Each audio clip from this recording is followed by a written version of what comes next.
दोस्तों, फिर पैसा लालच का फल।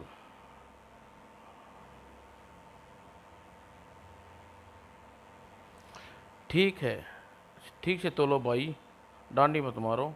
अरे साहब, क्या कहते हो? मैं और डांडी मारूं? मेरे जैसी सही तोलने वाला तो पूरे बाजार में और न होगा। किंतु अचानक ब्राम उधर पुलिस स्टेशन पर क्या विस्फोट? ओ नो सर, जल्दी ही कुछ कीजिए, यहाँ लाशों बिखरी पड़ी हैं। और आवश्यक प्रतिक्रिया के अनुसार इंस्पेक्टर पुलिस कमिश्नर को फ़ोन किया। सर, इंस्पेक्टर माथुर का फ़ोन है, लाओ। और जैसे ही उधर से बात सुनी, सर, मछली बाजार में भयानक विस्फोट हो गया है। कब और क्यों, कैसे? यह किसी शरारती तत्व का काम है सर। सूचना है कि कम से कम 20 व्यक्ति मारे गए हैं और 50 से ज़्यादा घायल हो गए हैं। किंतु जब कमिश्नर द्वारा द्वारा कीबोर्ड आगे बढ़े, पापा नाश्ता करते जाइए, इतना समय नहीं है। नीलम, तुम नाश्ता कर लो और जीप से कॉलेज चली जाना। कार में न जाने कब खत्म होगा ये आतंक का सिलसिला। मछली बाजार में सिरिक वेस्ट बाजार में कैसे विस्फोट? इसका अर्थ बड़ा भयानक है। मछली बाजार में पहुंचकर कोई सुराग मिला? अभी कुछ नहीं सर, राहत कार्य जारी है। बड़ी दर्दनाक स्थिति थी। इस प्रकार की घटना इस शहर में पहली बार बेमिसाल है सर। पहली और बेमिसाल है सर। सासा माथुर ने रहस्योद्घाटन किया। कल शाम को डाक में मुझे एक खत मिला था सर। कैसा खत? सर, रात को कल सर, उस खत में कई गौर नहीं किया, मगर कल लिखा था शनिवार प्रातः 8 बजे, यानी आज मछली बाजार में भयंकर विस्फोट होगा। यानी आपने खत को गौर नहीं किया? कमिश्नर ने सफाई कमिश्नर ने सफाई पेश की। हे रामलाल मर्डर केस में व्यस्त था सर। मुझे लगा कोई शरारत है। आपकी इस दलील को मैं नहीं मान सकता। कमिश्नर लौट गए और आपातकालीन मीटिंग बुलाई। मैं विचार करूंगा कि कमिश्नर लापरवाही पर एक्शन लिया जाए। Yes sir. कमिश्नर चले गए। उस खत की चर्चा करके नाहक की मैंने मूर्खता की। अपने गले में फांसी का फंदा डाल लिया। अब क्या करोगा? उधर घर पर कॉलेज जा रही हूँ और किताबें साथ नहीं। आज जिस कॉलेज में जाना है वहाँ किताबें नहीं, पर्स की और रिवॉल्वर की चाहिए मम्मी। किंतु मम्मी भड़क उठी। कान खोल कर सुन ले लड़की, अगर इस बार तूने किसी मामले में टांग अड़ाई तो ठीक नहीं होगा। चिंता न करो मम्मी, टांग नहीं सदा गर्दन फंसाती हूँ। देख लो, आज तक कभी कटी, कभी मात नहीं खाई। उधर आपातकालीन मीटिंग। इस खत में किसी अज्ञात व्यक्ति ने घोषणा की है कि शनिवार 8 बजे मछली बाजार में विस्फोट किया जाएगा, और वह हो गया। क्या मैं पूछ सकता हूँ कि आप सावधानी के तौर पर क्या कदम उठाए माथुर? सर, पिछली बात तो पहली बात तो यह है कि जिस समय यह खत थाने में मिला, मैं मामला मर्डर के केस में तहकीकात में व्यस्त था। फिर भी मैंने गश्त बढ़ा दी थी, बस। गंभीर वास्तविक स्थिति यह है कि माथुर उस वक्त खत को गंभीरता से नहीं लिया था। यानी इतना किया और आप समझ लिया कि काम पूरा हो गया। सर, आज डाक में एक और खत आया है। इस खत में भी यही लिखा है कि आने वाले शनिवार को फिर एक यही घटना दोहराई जाएगी, मगर सवेरे 5 बजे। ओह, यानी फिर विस्फोट होगा? खत पढ़ने के बाद यानी यह विस्फोट हुआ समझ लो, लीजिए, सारा पुलिस विभाग बदनाम हो जाएगा। सर, मैंने कड़ी व्यवस्था की है। हर संदिग्ध व्यक्ति पर निगाह रखी जा रही है। हर बार अपराधी सफल नहीं हो सकता होगा, यह विश्वास है। देखता हूँ आप कितना विश्वास है। और ठीक 1 घंटे बाद मिस्टर माथुर अपने दफ्तर में पहुंचे। Hello uncle. ओह नीलम, कहो बेटे, कैसे आना हुआ? क्या बताऊं अंकल, विस्फोट तो मछली बाजार में हुआ, मगर प्रभावित मेरा नाश्ता हुआ। जब से जो का त्यों रखा है और यहाँ आ गई। समझ गया। कहो क्या क्या लोगी? काफ़ी, सैंडविच आदि, आमलेट साथ में हो तो बात बन जाए। तो आओ नज़दीक किसी रेस्टोरेंट में चलते हैं। अंकल, जब विस्फोट में सबसे ज़्यादा नुकसान जिस किसे हो रहा है, वहाँ के मछुआरों को। मछुआरा अतः दुकान जल गई है, जान माल की हानि हुई है। और सबसे ज़्यादा फायदा किसको हुआ है? किसी को नहीं। रेस्तरा में प्रवेश द्वार पर सुना है वहाँ ज़मीन जहाँ बाजार लगता है वहाँ नायाब कमरुद्दीन की है, जो वर्षों से चाहते हैं मछुआरे बाजार खाली कर दें। हाँ, मामला 4 साल से कोर्ट में है। वे मेरे नवाब साहब को किराया देते हैं होंगे मछुआरे, बहुत कम। 30 साल पहले जो देते थे वही आज देते हैं। यदि वो बाज़ार खाली हो गया तो पूरी वहाँ पक्की दुकानें बन जाएंगी और मोटी पगड़ी और 10 गुने किराए पर उठे, यानी नवाब को फ़ायदा। उस उसके अलावा उस बाज़ार में मकान हैं वो भी दूर हो जाएंगे। मछली बाज़ार का एक नया सिनेमा और होटल बना है। यदि बाज़ार उठ जाए तो होटल के बाहर तो वह बाहर आ जा सकती है, वो भी नवाब का ही है।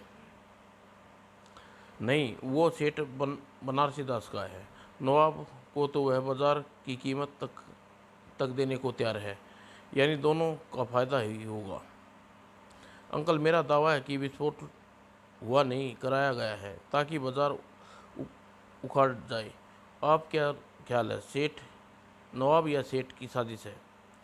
क्या कहती हो? यह मैंने सोचा ही नहीं था। और इंस्पेक्टर माथुर ने आकर क्या बताया? इन दोनों पर कड़ी नज़र रखनी जाए और जांच की जाए। सारा चक्रव्यूह इन्हीं के इर्द गिर्द घूम रहा है, मुझे ऐसा लग रहा है। वाकई तुम इस गंभीरता से विचार करना होगा। उसी दिन शाम को नीलिमा घर पहुंची। तुम आज कॉलेज नहीं गई तो मैंने फ़ोन किया था। क्या मम्मी, तुम भी बस देखते ही भड़क जाती हो। मैंने पूछा कि लंच कहाँ किया और चाय कहाँ पी। कमिश्नर साहब के ड्राइंग रूम में सोफे पर बैठकर मुस्करा रहे थे। मैं जानती हूँ दिन भर भटकती फिरी होगी, इतना भी नहीं समझती कि अभी तेरे उम्र ही क्या है खतरनाक अपराधियों से टकराना कि क्या हो ठीक है? वाकई बिल्कुल ठीक नहीं है। पापा को नई नौकरी छोड़कर आप 7 दिन भर बैठकर स्टोर बुझाना चाहती है कि दिन भर बैठकर स्वेटर बुनना चाहिए जैसे कि हमेशा होता है। मम्मी गुस्से में बुनबुनाती चली गई। तब ठीक है, जो चाहे करो, तुम बाप बेटी एक ही जैसे हो। सो तो है पापा। यस बेटी। वो ठीक। तभी पापा, सेठ बनारसी दास के बारे में क्या राय है आपकी? बिजनेसमैन है, अच्छी राजनीति पहुंचा वाला आदमी है। वह बल नंबर का चोर और लफंगा है और जमाखोर है, टैक्स चोर है, तस्कर है भी है। क्या कहती हो तुम? तो पुलिस में अच्छा रिकॉर्ड है। आज मैं आज मैं आपके जाने के बाद माथुर अंकल से मिली। मैंने सेठ बनारसी दास की खोजबीन की तो एक जगह मुझे संदेह हुआ। कहाँ? अंकल, नाश्ते का धन्यवाद। मैं सेठ बनारसी दास को एक बार फिर मिलना चाहती हूँ, मगर अकेली। ठीक है, मैं पता देता हूँ। और ठीक 10 मिनट में थाने की जीप लेकर चल पड़ी नीलम। सेठ बनारसी दास व नवाब कमरुद्दीन, ये दो खास हस्तियां हैं जिन्हें मछली बाजार में रगड़ने हर्ष होगा। जीप एक शानदार दुकान के बाहर रुकी। शानदार आदमी, शानदार शोरूम मिलने जाने कैसे व्यक्ति प्रभावित होगा।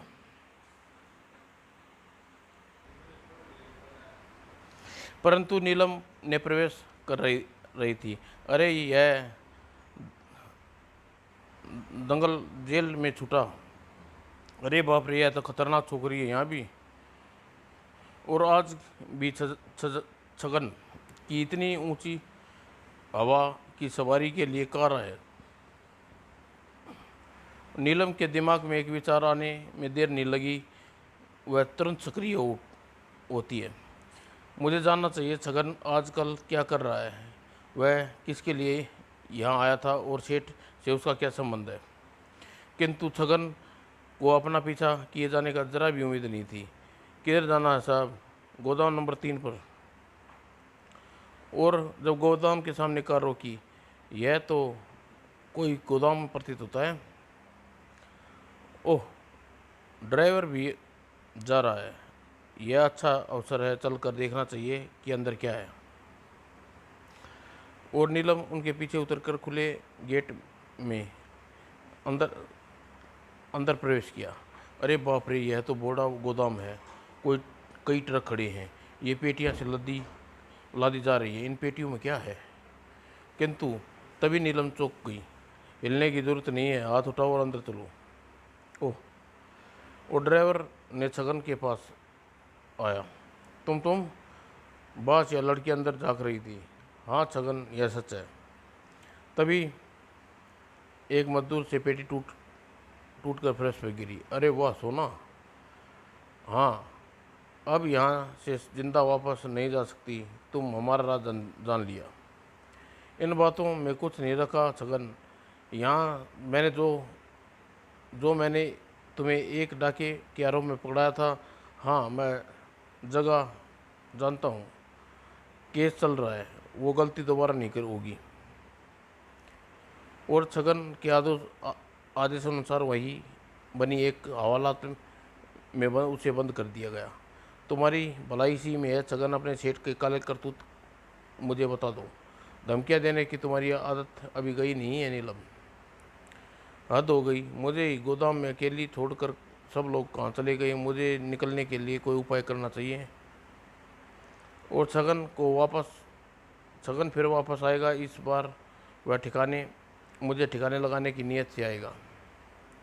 बाप रे, इतनी जल्द ज़बरदस्त गर्मी। मगर अब बड़े फाटक से बाहर निकलना शायद ज़्यादा कठिन होगा। किंतु नीलम चौंकी गई। कोई फाटक खोल रहा था। लगता है वे वापस आ रही हैं, मुझे छिप जाना चाहिए। और इसी बीच बोरियों के आड़ में नीलम छुप जाती है। तुमने ठीक नहीं किया छगन, वह लड़की बहुत खतरनाक है। हाँ मैं जानता हूँ, तभी तो उसे कैद कर लिया है। सोचा मारने के बाद उसकी लाश कहाँ छुपानी है। लेकिन वे लोग जब हवालात की ओर बढ़े, नीलम को अवसर पाकर बाहर हो गई। मुझे इंस्पेक्टर माथुर को फ़ोन करना होगा। और हवालात के सामने, ओ नो, देखा हो गई फरार। ताला खोल कर अब समझो मौत आ गई। भागो यहाँ से और लगा दो आग इस गोदाम में। नीलम ने एक पब्लिक टेलीफोन से इंस्पेक्टर माथुर को फ़ोन किया और फ़ोन पाते ही दलबल के साथ माथुर गोदाम में पहुंचा। आग कैसे लगी पता नहीं, पर मैं तो इधर फ़ोन करने गई थी। आकर देखा तो आग लगी है। बाहर कोई कार नहीं थी, सभी गायब थी। सेठ बनवारी लाल दास इस प्रकार के धंधे में शरीक है, यह मुझे आज पहली बार पता चला। सेठ बनवारी दास ने मिलकर शायद बहुत कुछ पता चले। और कुछ देर जब वे लोग सेठ के घर पहुंचे, वह बहुत निश्चित बैठा है। वह शायद यही जाहिर करेगा कि उसने गोदाम में आग लगने की जानकारी नहीं है। और जीप से उतरते ही जीप आकर सेठ की ओर बढ़े। ओह, अहो भाग हमारे माथुर साहब, आज गरीब खाने में कैसे पधारे। लखनवी नवाबों, आप लाजवाब हैं सेठ। और आप से ज़्यादा लाजवाब आपका चेला सजन। कौन सजन? मैं तो इस नाम के किसी आदमी को नहीं जानता। शायद आप यह कहेंगे कि रिंग रोड पर आपका कोई गोदाम नहीं है जिसमें आग लगी है। बॉडीगार्ड, मेरा कोई गोदाम नहीं है। पता नहीं आप किसके गलत सूचना दी है, बैठिए। बस बैठना ही क्या है, आप मेरे साथ थाने चलिए। मगर सेठ बनवारी लाल दास साथ थाने पहुंचा। कहिए नवाब, आप कैसे आना हो कहिए नवाब साहब, आप कैसे आना हुआ? मुझे पता चला कि आप मेरे दोस्त को गिरफ्तार कर लाने वाले हैं। मैं वकील को साथ लिया, हर कीमत पर सेठ बनारसी दास को वापस ले जाऊंगा और वर्तमान में। मगर माथुर के उस समय गायब को छोड़ दिया और उसे तर्क उसके पास सबूत नहीं थे सेठ के खिलाफ। खैर, मेरे सिर में दर्द है, तुम अपने कमरे में जाकर मुंह हाथ धो लो और आराम करो। उस रात खाना उस रात का खाना नीलम अपने कमरे में ही लिया और जब सारा घर सो गया। अब सेठ बनारसी दास ठीक कहता है। फिर वह कौन था जो गोदाम में छगन के साथ हूबहू सेठ बनारसी दास जैसा था? सेठ नीलम ने दिन में कुछ काबू करने के विचार उठे तो उसे दबा न सकी। सेठ बनारसी दास ही नहीं, नवाब कमरुद्दीन भी जब संदेह से दूर नहीं है। अब मुझे अंदर खाने में दोनों मिलकर अनैतिक कार्य में सगल हैं। और नीलम जीप में बैठी और चल पड़ी। यदि तुम से कोई न पूछे तो बताना, यदि तुम पूछे जाए तो कह देना जल्दी लौट आऊंगी जी। और जब जीप लेकर नीलम सेठ बनारसी दास के घर के निकट पहुंची। ओह, यह कार तो सेठ की है, इस वक्त कहाँ चली? मैं इसका पीछा करना चाहिए।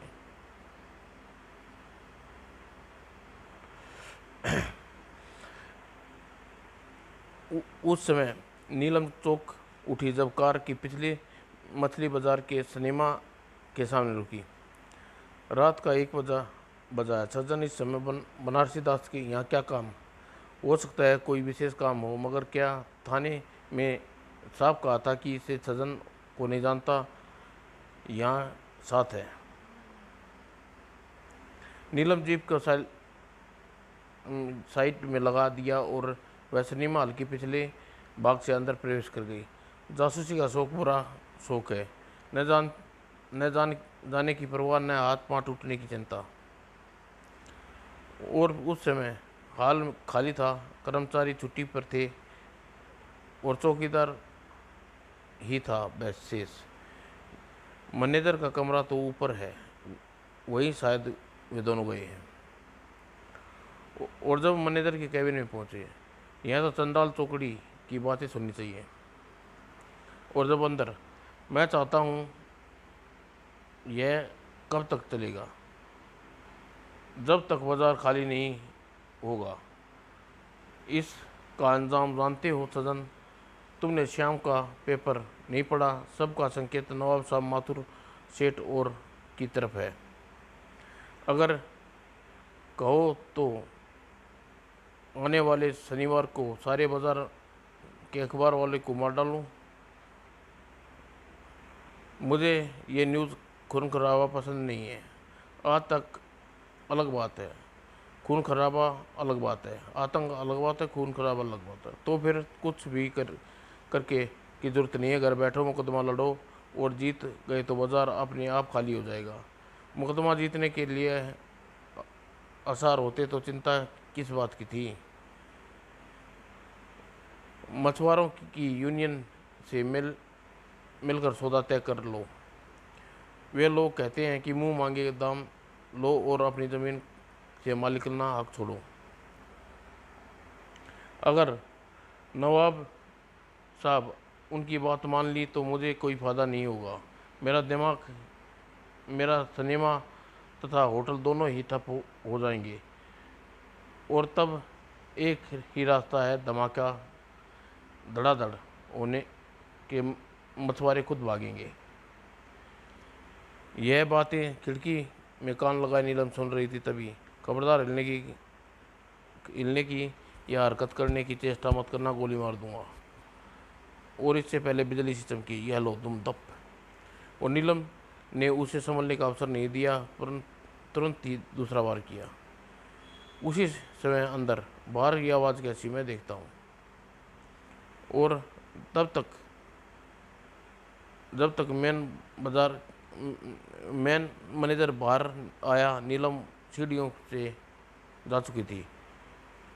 एक लड़की यहाँ खड़ी है और उधर भागी है। परंतु जैसे ही नीलम आगे पहुंची, चौकीदार पकड़ लो इसे, लड़की को देखो, भागने ना पाए, जल्दी पकड़ो। नीलम को पकड़ पाना सरल न था। सांप निकल गया, अब लाठी पीटते क्या फ़ायदा। और जब जीप लेकर नीलम वापस अपने घर के पर्च पर मारी गई, पापा जाग गई लगती है। कहीं ऐसा ना हो कमबख्त गोरखा उन्हें उन्हें जगाया हो। इसी वक्त कौन सा तीर मार कर आ रही हो। यदि बताऊंगी तो आप चौंकेंगे और यकीन नहीं करेंगे।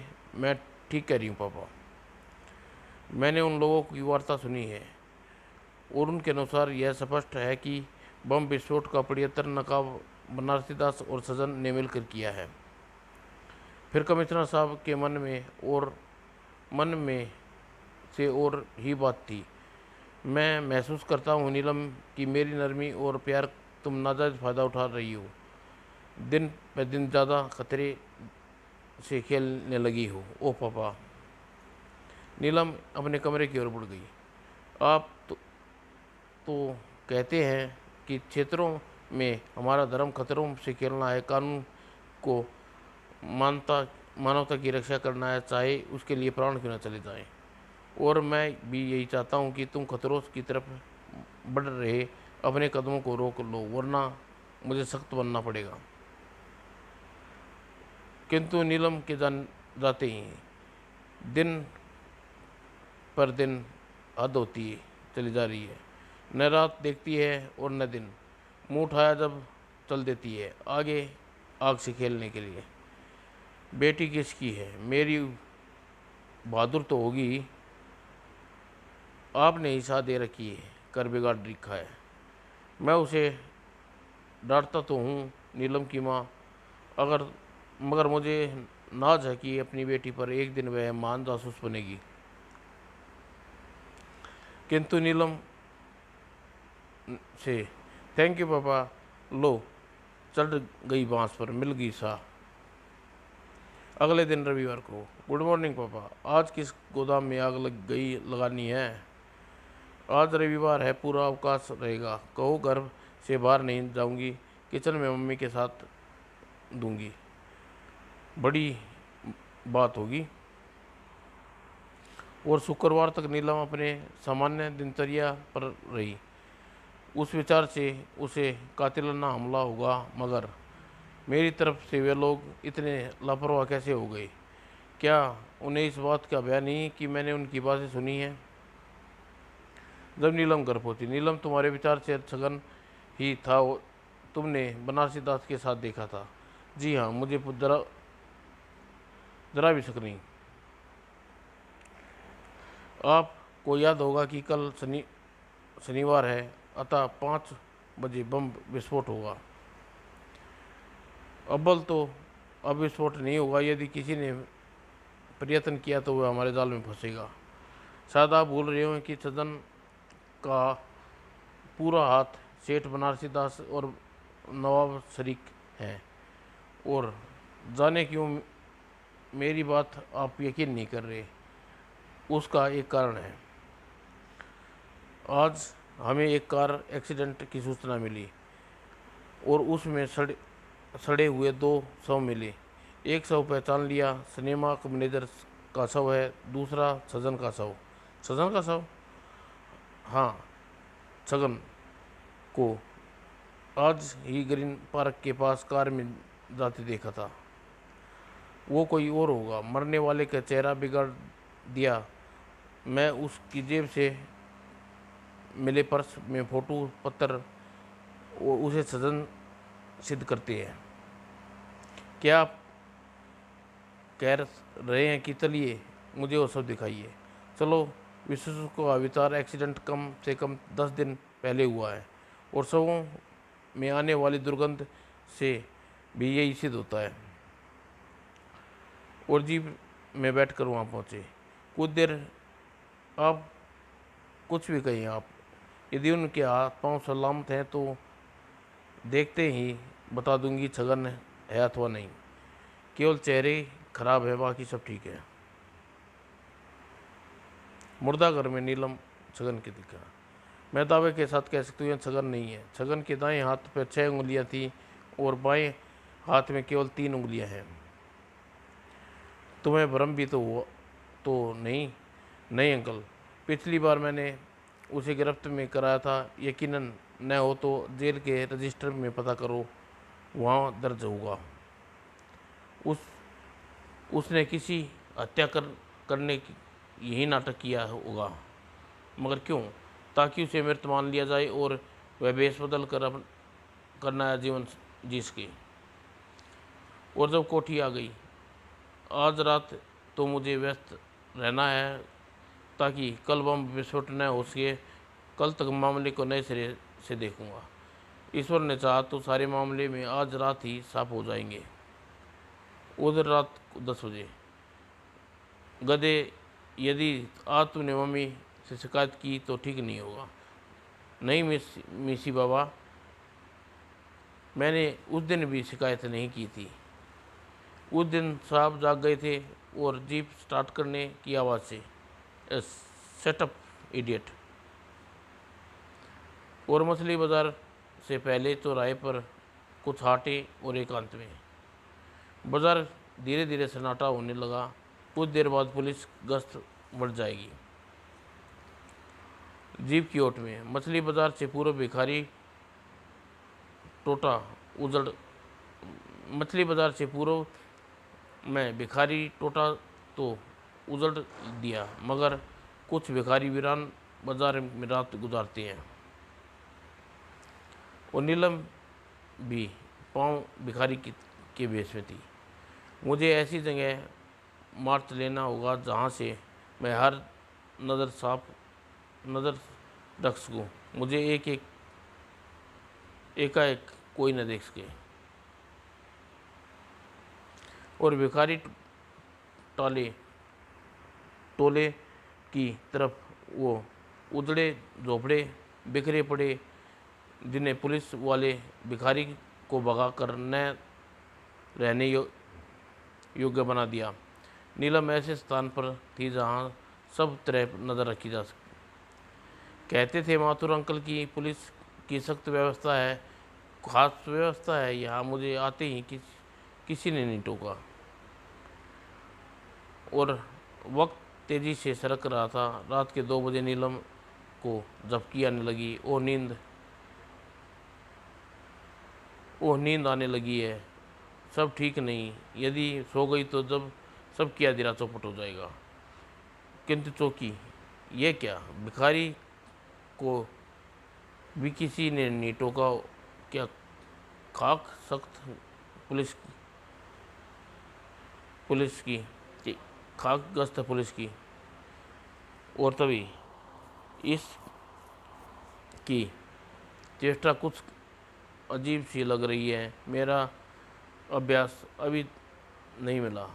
बार बार दाएं बाएं देख रहा है, किंतु गश्ती सिपाही के आने की आवाज़ सुनकर भिखारी चौंका। शायद गश्ती पुलिस आ रही है या किसी के डर से भाग रहा है।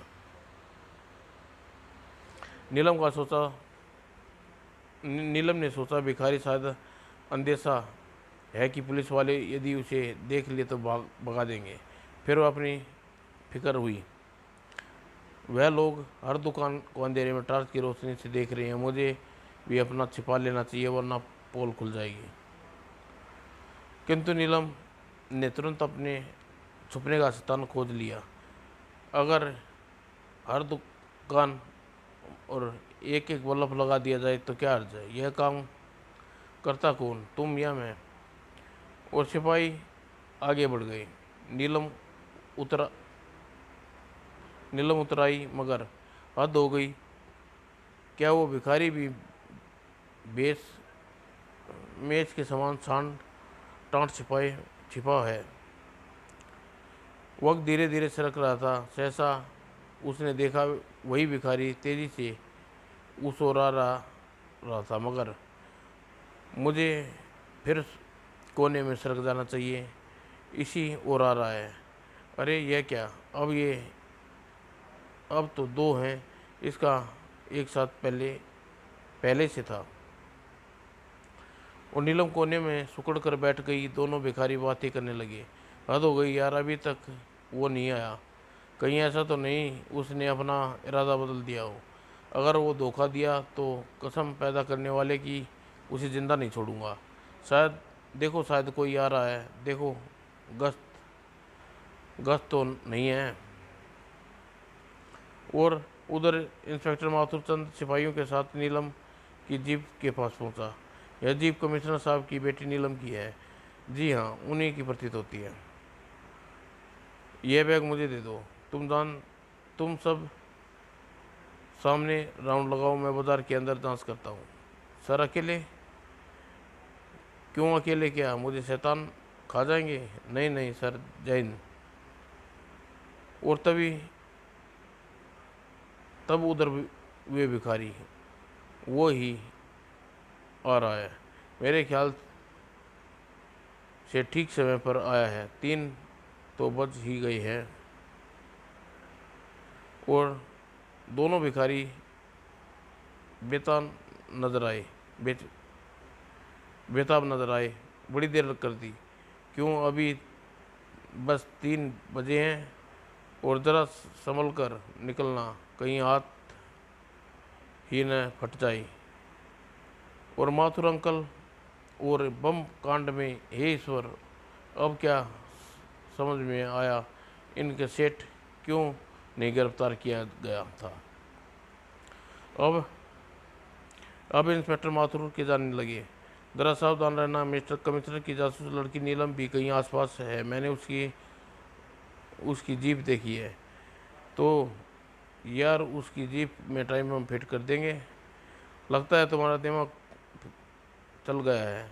मेरे साथ सिपाही थे, ऐसा कैसे हो सकता है? ठीक है, सिनेमा की बिल्डिंग में पहुंचो, हम वहीं मिलेंगे। याद है ना तुम्हें किस साइड में पहुंचना है? हाँ, सामने वाली गली में। तुम गश्त नहीं लगाई?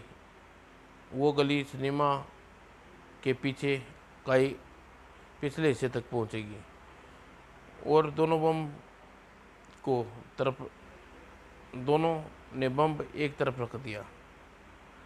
आज के विस्फोट दिल्ली तक धमाका हुआ। नेता चौंकेंगे और बाजार खाली करा कर रहेंगे। ठीक कहते हैं। और बड़ी सावधानी से नीलम ने आगे बढ़कर बम उठा लिया। तुम्हारे इस खतरनाक जाल को ही तोड़ूंगी। समझ लो कि तुम्हारी मौत तुम्हारे सिर पर है। ठीक 4:45 बजे, केवल 15 मिनट बाकी हैं। तुम गली में के आखिर सिरे पर पहुंचो और धमाका सुनो। भागकर सिनेमा हॉल में घुस जाना, पीछे आ रहा हूँ। और ठीक 10 मिनट बाद, हद हो गई, बम कहाँ गया? अभी तो यहाँ रखा था। और पीछे बैठी मिलना, बम तो मेरे पास नहीं है दद्दू। कौन? और जैसे ही भिखारी भागना चाहा, खबरदार भागने की कोशिश की तो गोली मार दूंगी। कौन हो तुम? मगर मुझे जाने दो। उसी समय नीलम संभल गई। गोली की आवाज़ सुनकर आसपास तैनात पुलिस उधर भागी। मगर जब तक नीलम ने अपना मेकअप उतार फेंका था और आने वाले के सामने आगे माथुर था।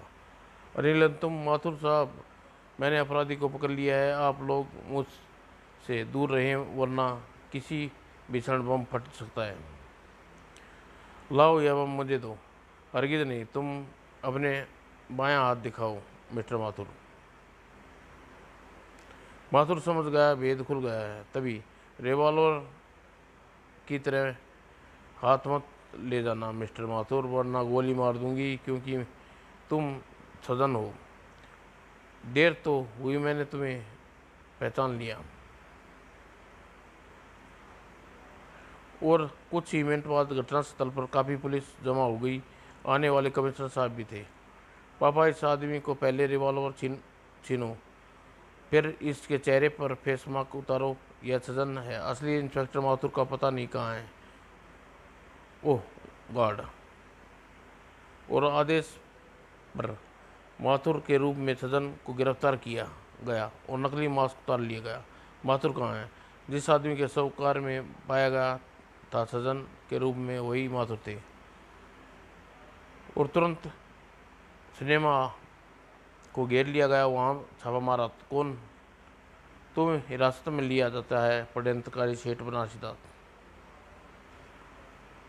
और सभी को। पापा, इन दोनों के साथ साथ सजन ने मिलकर योजना बनाई, जहां आतंक किया जाए वहां बाजार खाली करवा लिया जाए, ताकि उसके मनमान मुनाफा कमा सकते हैं। सिनेमा के मैनेजर भेद जान गया, इसलिए उसे ख़त्म करवाना ज़रूरी हो गया था। फिर पुलिस में भेदिया होना चाहिए था, इसलिए माथुर की हत्या करने के बाद नकली माथुर बना और इंस्पेक्टर की हत्या करके नया मैनेजर नियुक्त कर दिया। कमिश्नर गदगद हो उठे। मुझे तुम पर नाज है नीलम। थैंक यू पापा। और जब अपराधियों की जीप में बिठाया जा रहा था, हम कहीं के न रहे। लालच ने हमारी रही से इज्जत भी खाक कर दी। और जब नीलम के पास आई तो जहाँ अपराधी थे। इस संसार का नियम है, जैसा करोगे वैसा भरोगे, यानी बोया पेट बबुल का तो आम कहाँ से होए, अब जेल जाओगे। चलो नीलम, हम घर चल दें। समाप्त दोस्तों।